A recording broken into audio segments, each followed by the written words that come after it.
حضرت خباب رضی اللہ تعالی عنہ کی تکلیفیں۔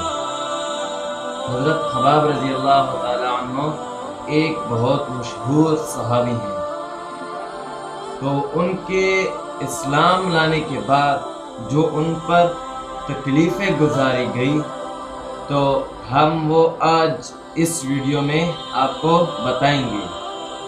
تو سٹارٹ کرتے ہیں اپنی ویڈیو۔ حضرت خباب رضی اللہ تعالی عنہ ان مبارک ہستیوں میں سے ہیں جنہوں نے امتحان کے لیے اپنے آپ کو پیش کیا اور اللہ کے راستے میں سخت سے سخت تکلیفیں برداشت کی۔ حضرت خباب رضی اللہ تعالی عنہ ان ہستیوں میں سے ہیں جنہوں نے اللہ کے راستے میں بہت سی اور سخت سے سخت تکلیفیں برداشت کی اور اللہ کے سامنے امتحان کے لیے اپنے آپ کو پیش کیا۔ شروع ہی میں 5-6 آدمیوں کے بعد مسلمان ہو گئے تھے۔ شروع میں جب اسلام جو مسلمان ہو رہے تھے تو 5-6 آدمیوں کے بعد حضرت خباب رضی اللہ تعالیٰ عنہ بھی ان میں شامل تھے، جو شروع کے لوگ اسلام لا رہے تھے، کافر سے مسلمان ہو رہے تھے۔ آپ صلی اللہ علیہ وسلم کی اسلام لایا وہ پیغمبر بن کے آنے کے بعد جب مسلمان ہو گئے تو اس زمانے میں انہوں نے بہت تکلیفیں اٹھائی۔ لوہے کی زرہ پہنا کر ان کو دھوپ میں ڈال دیا جاتا، جس سے گرمی اور تپش کی وجہ سے پسینوں پر پسینے بہتے رہتے تھے۔ اکثر اوقات بالکل سیدھا گرم ریت پر لٹا دیا جاتا، جس کی وجہ سے کمر کا گوشت تک گل جاتا تھا۔ حضرت خباب رضی اللہ تعالیٰ عنہ ایک عورت کے غلام تھے۔ جب ان کو خبر پہنچی کہ یہ حضور صلی اللہ علیہ وسلم سے ملتے ہیں تو اس کی سزا میں لوہے کو گرم کر کے ان کے سر کو اس سے داغ دیتی تھی۔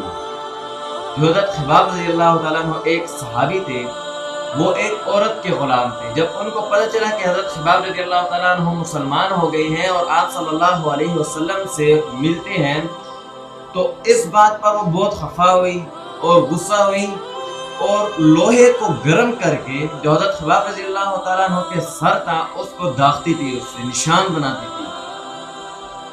حضرت عمر رضی اللہ تعالیٰ عنہ نے ایک مرتبہ اپنے زمانہ خلافت میں حضرت خباب رضی اللہ تعالیٰ عنہ سے ان تکالیف کی تفصیل پوچھی جو ان کو پہنچائی گئی۔ حضرت خباب رضی اللہ تعالیٰ عنہ سے حضرت عمر رضی اللہ تعالیٰ عنہ نے پوچھا اس تکالیف کی وجہ۔ وہ اپنے زمانہ خلافت میں حضرت عمر رضی اللہ تعالیٰ عنہ اس ٹائم امیر المؤمنین تھے، تو حضرت خباب رضی اللہ تعالیٰ عنہ نے ان تکالیف کی تفصیل بتائی۔ انہوں نے عرض کیا کہ میری کمر دیکھ لیں۔ حضرت عمر رضی اللہ تعالیٰ عنہ کو حضرت خباب رضی اللہ تعالیٰ عنہ نے اپنی کمر دکھائی، تو اس پر حضرت عمر رضی اللہ تعالیٰ عنہ نے کمر دیکھ کر فرمایا کہ ایسی کمر تو کسی کی دیکھی ہی نہیں۔ مطلب اتنی تکلیف حضرت خباب رضی اللہ تعالیٰ عنہ کو پہنچائی گئی کہ حضرت عمر رضی اللہ تعالیٰ عنہ کہتے ہیں کہ میں نے آج تک ایسی کمر کسی کی نہیں دیکھی۔ تو حضرت خباب رضی اللہ تعالیٰ نے عرض کیا کہ مجھے آگ کے انگاروں پر ڈال کر گھسیٹا گیا، میری کمر کی چربی اور خون سے وہ آگ بجھی۔ مطلب آگ جو تھا اس کے انگاروں سے مجھے گھسیٹا جاتا تھا۔ یہ ایک عورت کے غلام تھی اور عورت کتنا ظلم کرتی تھی اس پہ۔ تو وہ کہتے ہیں کہ میرا جو آگ کے اوپر جب مجھے گھسیٹا جاتا تو میرے جو خون کی جو میرا خون ہے اور میرے جو کمر کی چربی ہے اس سے آگ بجھتی تھی۔ اس حالات کے باوجود جب اسلام کو ترقی ہوئی اور فتوحات کا دروازہ کھلا تو اس پر رویا کرتے تھے کہ خدا نخواستہ ہماری تکلیف کا بدلہ کہیں دنیا ہی میں تو نہیں مل گیا۔ حضرت خباب رضی اللہ تعالیٰ عنہ کہتے ہیں کہ ایک مرتبہ حضور اقدس صلی اللہ علیہ وسلم نے بہت ہی لمبی نماز پڑھی۔ صحابہ رضی اللہ تعالیٰ عنہ اس کے متعلق عرض کیا تو حضور صلی اللہ علیہ وسلم نے ارشاد فرمایا کہ یہ ڈر کی نماز تھی، میں نے اس میں اللہ تعالیٰ سے 3 دعائیں کی تھی، 2 ان میں سے قبول ہوئی اور ایک کو انکار فرما دیا۔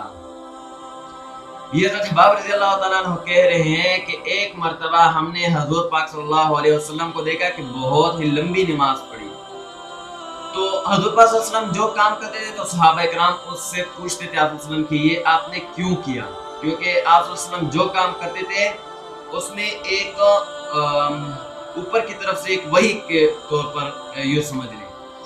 تو آپ صلی اللہ علیہ وسلم نے فرمایا کہ یہ میں ڈر کی نماز پڑھ رہا تھا، اس میں اپنے اللہ سے 3 دعائیں کر رہا تھا کہ اس میں سے اللہ نے پھر میری 2 دعائیں قبول کی اور ایک کو قبول کرنے سے اللہ نے صاف انکار کر دیا۔ پہلی دعا یہ تھی کہ یا اللہ میری امت کو قحط سے ہلاک نہ کرنا، یہ دعا قبول ہوگی کہ میری امت کو قحط سے ہلاک نہ کرنا۔ دوسری دعا کی کہ ایسا دشمن مسلط نہ کرنا جس سے میری امت کو ختم کر دے، یہ بھی دعا قبول ہوگی۔ تیسری یہ دعا کی کہ ان میں آپس میں لڑائی جھگڑے نہ ہو، تو یہ اللہ نے منظور نہیں کی، یہ دعا قبول نہیں کی، اس کو رد کر دیا۔ حضرت حباب رضی اللہ تعالی عنہ وہ صحابی ہیں جو سب سے پہلے کوفہ میں دفن ہوئے۔ انتقال کے بعد حضرت علی رضی اللہ تعالی عنہ کا ان کی قبر پر سے گزر ہوا اور ارشاد فرمایا اللہ حباب رضی اللہ تعالی عنہ پر رحم فرمائے، اپنی روبت سے مسلمان ہوا، خوشی سے ہجرت کی، جہاد میں زندگی گزار دی اور مصیبتیں برداشت کی۔ مبارک ہے وہ شخص جو قیامت کو یاد رکھے اور حساب کتاب کی تیاری کرے۔ یعنی حضرت علی رضی اللہ تعالیٰ عنہ کہہ رہی ہیں کہ مبارک ہے وہ شخص جو قیامت کو یاد رکھے اور حساب کتاب کے دن کے لیے تیاری کرے۔ اب دنیا کے جب امتحان ہوتے ہیں تو ہم رات کی نیندیں بھی حرام کر دیتے ہیں، دن کو بھی پڑھتے ہیں، اسکول جاتے ہیں، ٹیوشن جاتے ہیں، لیکن کبھی قرآن کی طرف نہیں دیکھا کہ یار قرآن بھی بندہ پڑھ لے، صرف دنیا کی تیاریوں میں لگے رہتے ہیں۔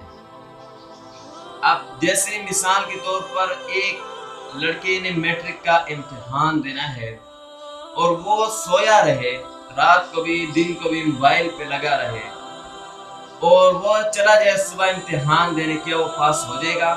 نہیں نا۔ اسی طرح یہ دنیا ایک امتحان کی جگہ ہے، یہاں ہم جو کریں گے اللہ اس کا حساب ہم سے لے گا۔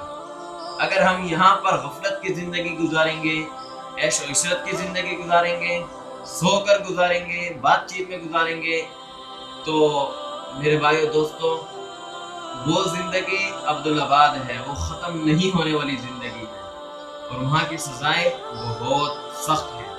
تو اس کے لیے ہمیں کوشش کرنی چاہیے کہ آنے والے جو ہم پہ آگے مرحلے آنے والے ہیں، جو سب سے پہلا مرحلہ قبر کا ہے ہم پہ، اس کے بعد حشر کا ہے، پھر اس کے بعد حساب کتاب ہوگا، پل صراط پر سے گزرنا ہے، جنت دوزخ کا فیصلہ ہوگا۔ ان مرحلوں کے لیے ہمیں ابھی سے تیاری کرنی ہوگی، ورنہ اللہ ہم سے ناراض بہت ہوگا۔ تو اس کے لیے جو ہمارا آج کا ٹاپک تھا وہ یہی تھا کہ حضرت حباب رضی اللہ تعالیٰ عنہ پر جو تکلیفیں گزاری، اب صحابہ کرام پر اتنی تکلیفیں گزاری، ان کے باوجود ان کو جا کے صحابہ کا سرٹیفکیٹ ملتا، ان کو جنت کی بشارت سنائی۔ ہم نے تو وہ تکلیفیں کوئی نہیں، ہمیں تو ماں کی گود میں اللہ نے کلمہ نصیب کیا ہے، تو ہمیں چاہیے کہ ہم اس سے فائدہ اٹھائیں، زیادہ نہ ہو، 5 وقت کی نماز پڑھیں، روزانہ 100 بار صلی اللہ علیہ وسلم، اگر بڑا درود شریف نہیں پڑھ سکتے اس کا ورد کریں، پہلا کلمہ روزانہ کے طور پر 1 تسبیح پڑھیں، اور یہ جو صبح شام سبحان اللہ الحمدللہ اللہ اکبر استغفر اللہ کے اذکار ہیں، 1 تسبیح یہ بھی کریں، انشاءاللہ مجھے یقین ہے